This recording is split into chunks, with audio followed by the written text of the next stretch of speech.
My name is Aaron Griffin. I'm 26 years old and I love Pokemon. Being a 26-year-old black dude with dreadlocks down my waist, sometimes people are intimidated by me or afraid to approach me, and they have no idea I'm this huge Pokemon nerd. I'm definitely not the stereotypical conception of that. I express my love for Pokemon by hunting for real-life locations that appear in the games. Frankly, it's kind of a magical moment when you see a location that you've seen in the game or know of in the game, then find the real-world equivalent and realize how close some of the connections really are.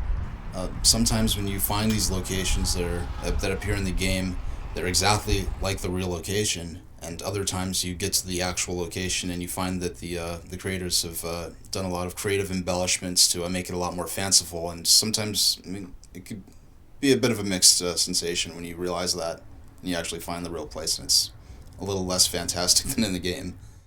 You know, I grew up in New York, so I've been to the Brooklyn Bridge before and walked across it, but going there for the first time since playing it in the video game where the fictional version they called the Sky Hour Bridge, going across it, having experienced how they represented it in the game, you could really feel the care they put in replicating that experience.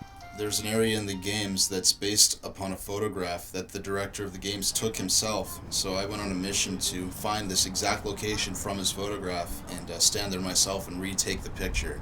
When I go out on location hunts, I'm usually by myself, so I take a picture of this little Pokemon plush that I bring with me. It's always the same one, and I take a picture of that at the places I visit, because there's usually nobody to take a picture of me, and that's better to me than taking a selfie or something like that.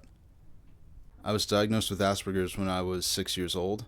The way there's so many different types of creatures and classifications of the different Pokemon, it seems like that's something that the way people with Asperger's think really latch onto. And for me, I suppose I latched onto that, and being able to relate something that's totally fictional into something that's very real, where you could actually go to these real places and see the real history. So I think there's a really strong connection in that regard.